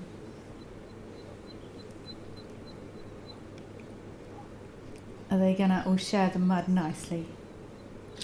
Dark Main Lover, this rhino is indeed enjoying this lovely cool water.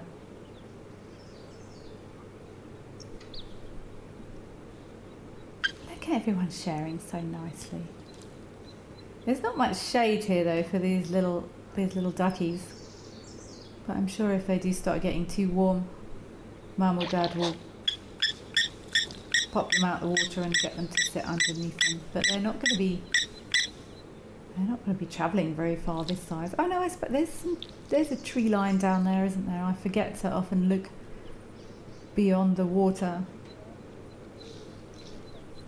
Oh, lovely. Let's go to, I think it was Simbavati or Timbavati? I didn't quite catch it, but wherever it is, I would love to go there because there's another little youngster, I think. And we are coming to the, look at this. Yes, this is Simbavati. Look at this little one.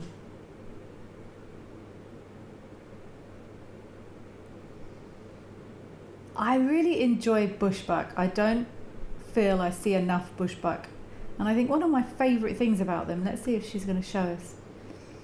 They've got, oh, hello, grey heron, I believe. Hello. They've got very clear white markings down the front of their legs. And it always reminds me of those skeleton costumes that kids wear. I've always enjoyed those very clear white markings. And I'm not totally sure what the reason would be, to be honest. Come on, girlie, turn around and show us your legs. So you can just see it on that back one of that small one there. And I'm thinking normally highlighted markings are, most markings are normally either for communication with other animals or camouflage, which I suppose is a type of communication. But now I'm looking at it,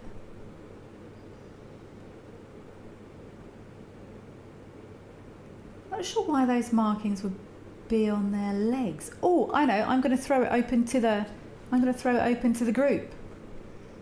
Can anyone else, have you heard of a reason, or can you think of a reason that these bushbuck would have such clear, defined white lines down the front of their legs? They're not showing us very nicely. There we go. Look at that. Look at that on that young one. Hit me with what you think the reasons for this could be. It's normally, follow me, you know, white highlights on animals are normally, or maybe I wonder if it wouldn't be, because bushbuck, you have to think of where animals normally are, and bushbuck are normally in more thickets, sort of often riverine areas. But if it was a follow me sign, why would it be so low? Most animals' follow me signs are on tails or backs of ears.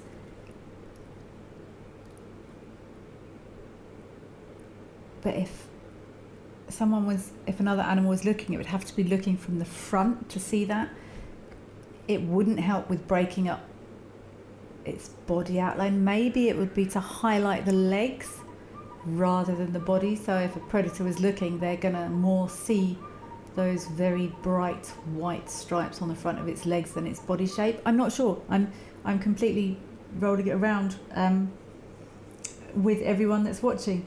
The real Shamwari are bushbuck. I enjoy bushbuck as well. They're often in the thickets, in the bush, as the name suggests. But no, they're lovely antelope. And Robin McLean, your first bushbuck, very short tails. They have got quite short tails, actually, haven't they? I think they've got that white under their tails, which to me would be the classic follow me sign, not disruptive, or maybe startle displays, depending on what book you read.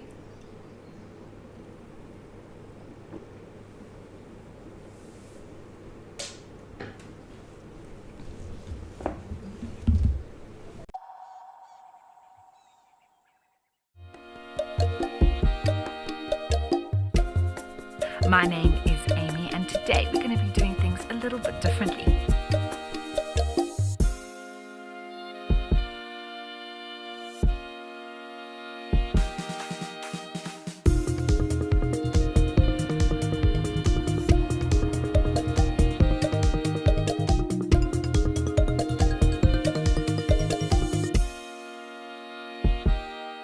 At At Wild Earth, we believe every story has the power to create change. That's why we've launched the Wild Earth Impact Foundation, a non-profit dedicated to conservation and social impact. By showcasing conservation stories, we can change lives, protect nature, and empower communities. We have partnered with Empowers Africa to accept tax-deductible donations from US donors. Your donation will help fund critical programs that support our mission. Join us and be part of the change. My full name is Mpho Muthusi Tikani. I grew up in Soweto. My first animal that I filmed, said the dog. Okay, no, it's my first animal that I filmed, I think it was an impala. Best sighting ever, I would say it was actually this year, 2024. But it was at this Cedric when we had Mulwati and TP on a warthog kill. I think we have to cut it.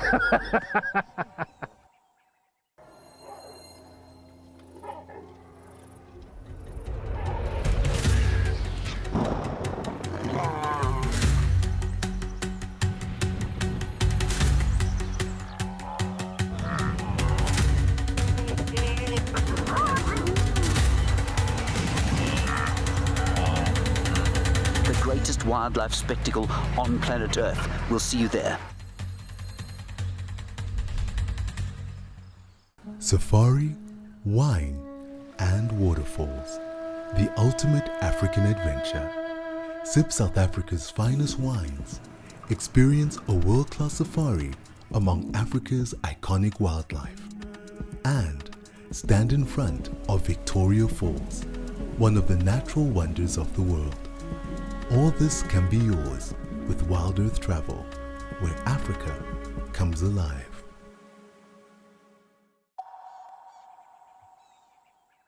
Male's tusks are. That's interesting. I've never noticed that before. Eddie, you're saying it's a big bull. These are all big boys. But you can see this one that's in the shade, that one that's drinking now. But that doesn't look like genetically smaller tusks. This one, come on, show us. The one facing us, I can only see one of his tusks now. Show us the other one. See, they look like genetically shorter tusks. But there's a few bulls here that looks like they've actually been damaged quite a lot. That could have something to do with the substrate that they're feeding in. Maybe they've been using those tusks to find food, to dig things up, and they've snapped. Maybe the ground is harder here or something. But all of these bulls, very short tusks, which is, it would make sense because often tusk size is based on genetics, and I've got no idea who would be related to who here, but if there's one older male that frequents this area and he had short tusks, he might have lots of offspring that are also found in the area and have inherited that short tuskness or that shorter tusk gene. But I'd love to have a look at a couple more and see if they're showing signs of damage.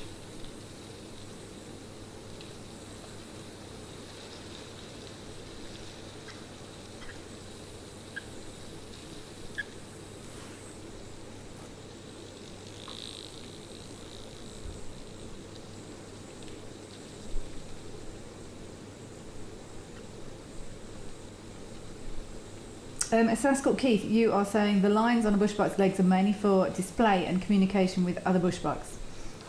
I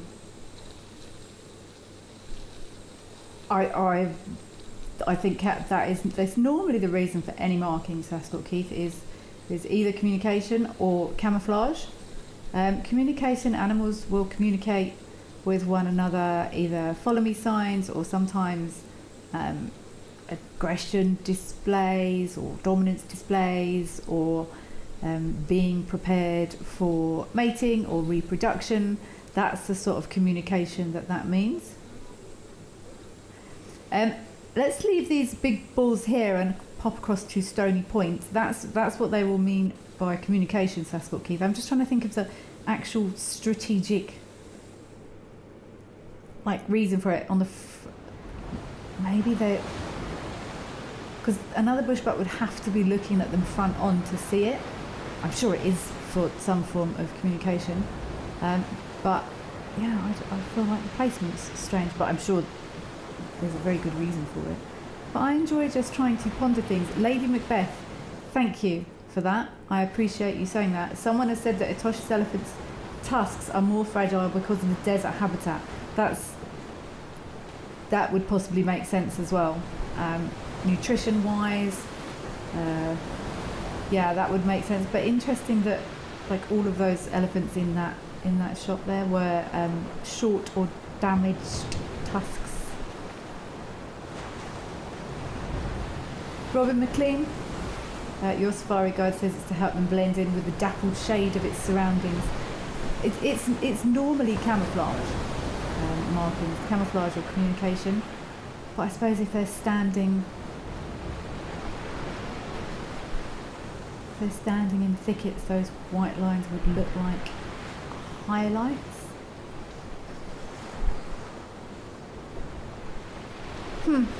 I think it's fascinating to give it some thought. But sorry, Stony Point, I have not given you the attention you deserve. I haven't been across to this Stony Point camera for a long time. It looks quite windy there,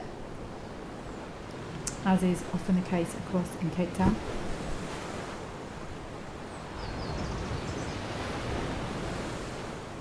And I believe these are reed cormorants. Let me just check. And the reason I think they are reed cormorants, I don't know seabirds well at all, but I had a very interesting experience in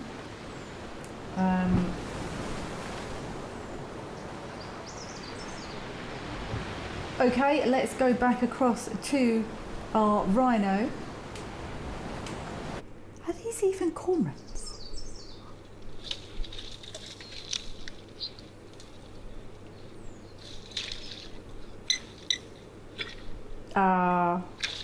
Look, and it looks like our geese have brought the babies out of the water, maybe to cool down a bit. And our youngster going to go back in there. Look at that tide line of that rhino.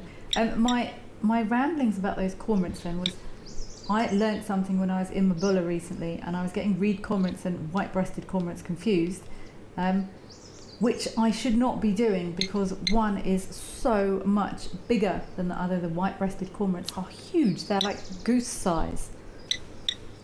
And I also learnt that reed cormorants, the juvenile reed cormorants, can indeed have a little bit of white on their fronts. So that's what I learned, and that is why I was saying I thought they might be reed cormorants. Oh no, hold on, they could also be Cape cormorants.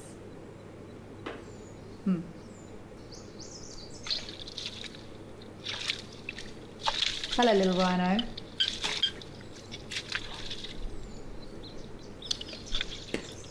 You've had your nose right in that mud, I can see.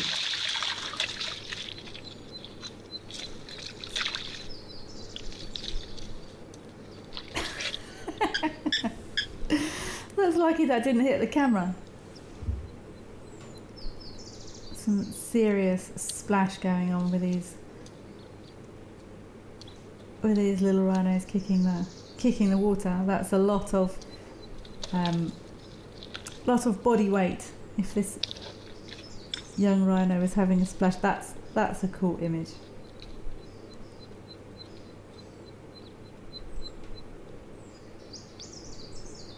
That is a lot of body weight to be playing splash or getting zoomies, I think. No, don't chase the goose. No, don't chase the goose. Leave the goose alone.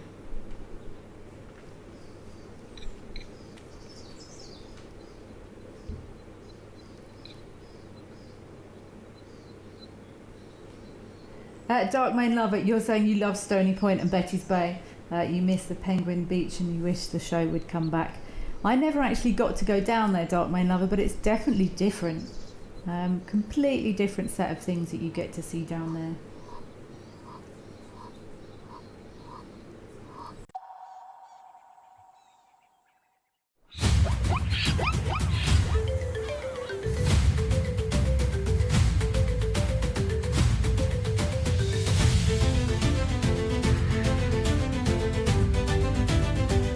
Oh, wow.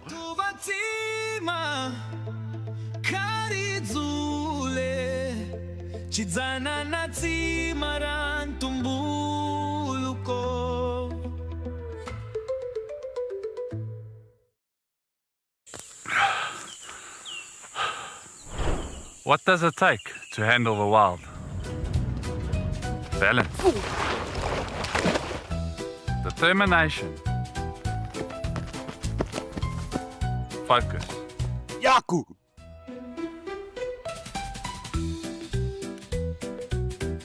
And gear that can take a beating so you don't have to.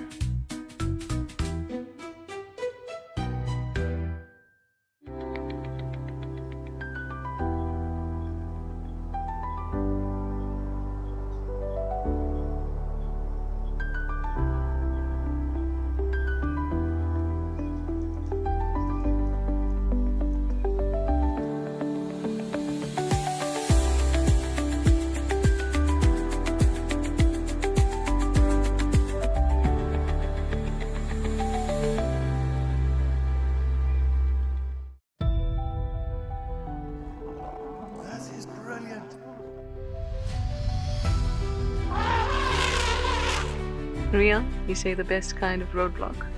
Absolutely. Look at this. Hello, girls.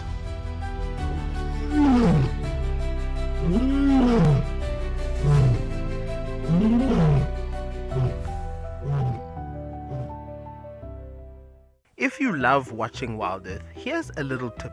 Become a member. You can gain access to the channel ad-free, you can rewind and re-watch sightings, and you can join our Tuesday live safaris. There's also behind the scenes videos, fireside chats, and every safari live episode, whenever you want it. It's just a better way to stay connected to nature.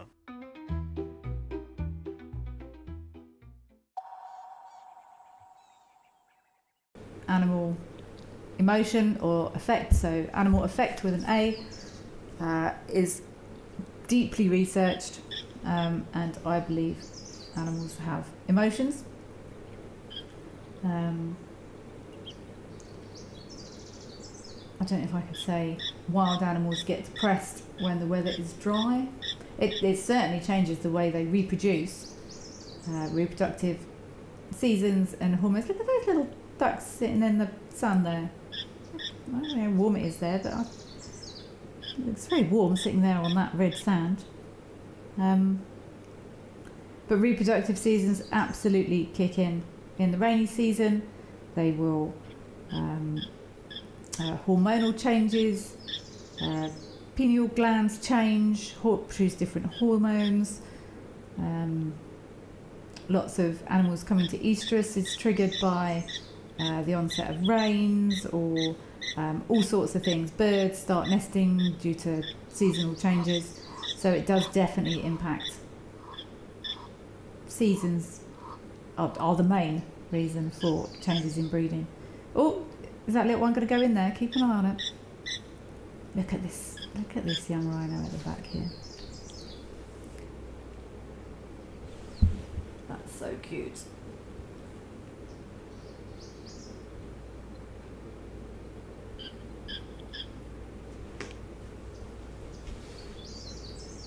It's amazing, even this small rhino can shove this rock very, very easily, rolling it around, having a scratch.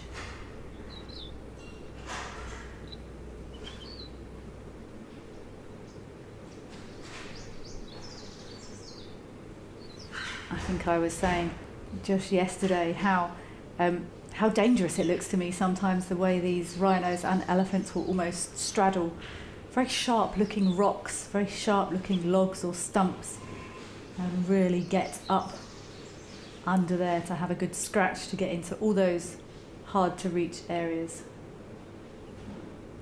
Let's see, is he going to do his back end now?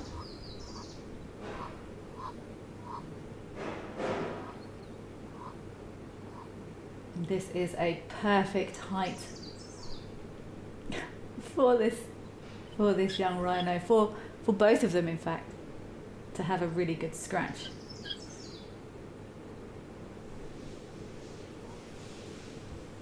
Oh yeah.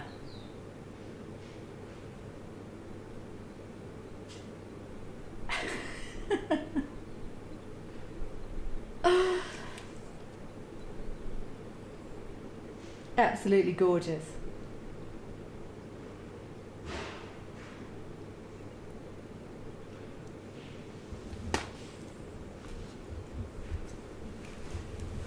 There's that mum patiently waiting her turn there. Oh, all our little goslings, ducklings have come back.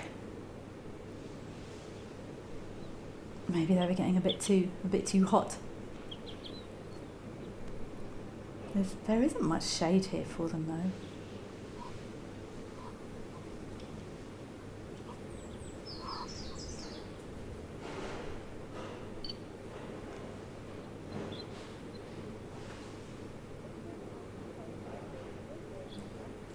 Let's go across to Quandre quickly. I'd just like to have a look and see what's happening across there. Joanne Mello, have a good Monday, Wild Earth and Kelly and Chatters. See you all tomorrow.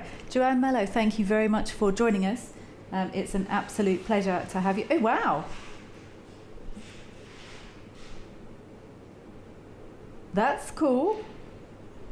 I love these marabous at the moment. Recycled Teenager, thanks for another great programme.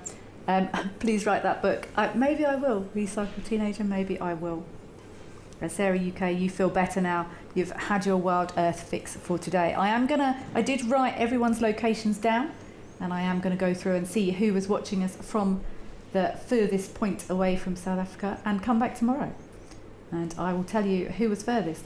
I'm looking at these.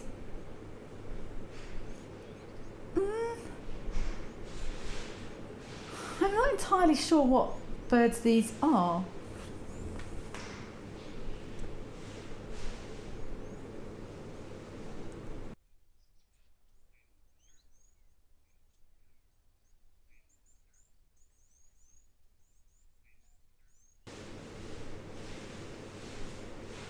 My gut is saying kites.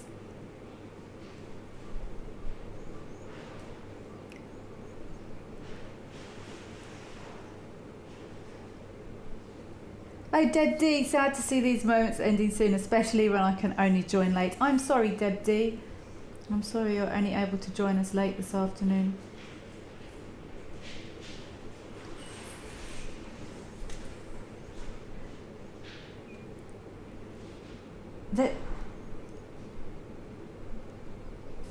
I feel like they might be yellow-billed kites, but I'm just gonna...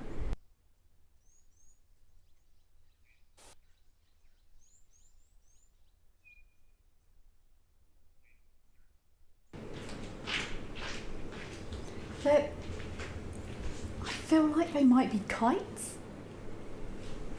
I'd love to see. I normally identify kites by the V in the tail is normally the easiest way of establishing whether or not it is indeed a kite, and I can't see either of their tails, but sometimes it is just a good idea to go on your gut.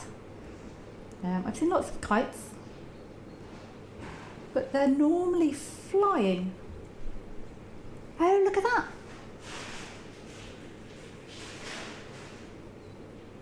This kite just picked up some elephant poo.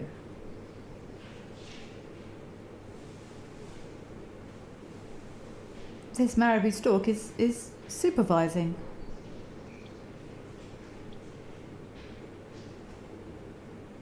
It's paying very close attention.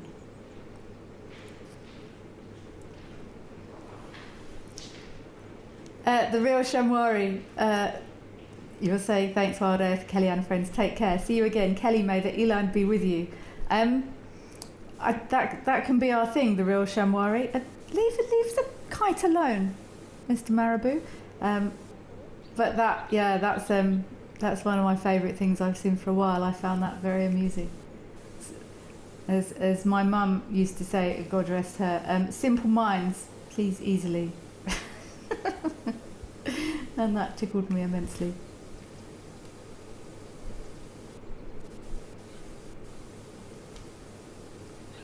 I'm interested.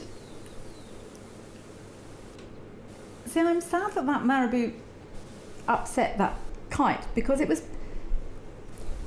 picking up dung, and I'm not sure why. Now come on, you beautiful Marabou. Let's have a good look at you. Let's revel in your glory. Wow, it's quite sparse there, but I'm interested as to, I know some birds will, and raptors as well, will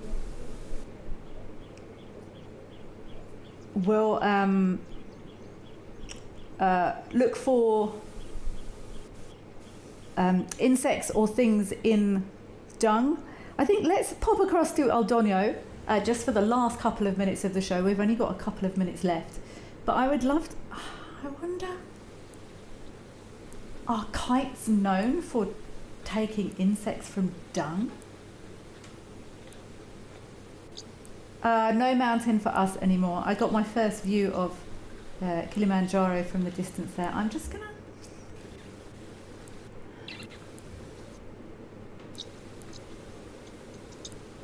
having a look to see if kites are known for eating stuff out of dung. It's not ringing any bells with me. But then it's making me wonder. Okay, there we go. It was nesting material. This reliable information source says they build nests out of sticks, often lined with hair, skin, dung, paper, or scraps of cloth. So those kites were gathering nesting material. Ha! Oh, that makes me happy. It's great to have this information.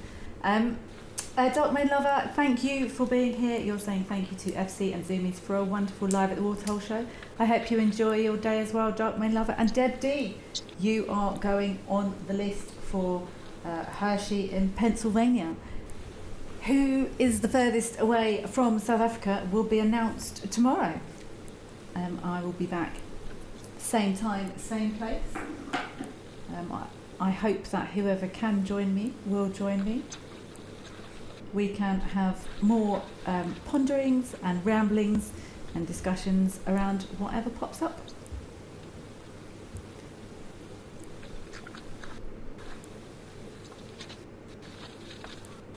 But yeah, this is that Eland appearance has been my highlight for quite some time. But it's been an absolute pleasure spending time with everyone from the far-flung corners of the globe.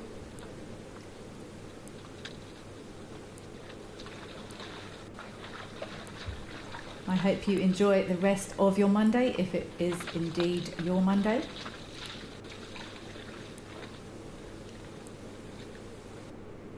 And we hope you can join us again tomorrow. We're going to leave these beautiful giraffes sharing their water so nicely with the zebra. I think us humans could definitely take a leaf out of the book of many of these animals. Enjoy the rest of your day. Take care. Talk soon. Bye bye.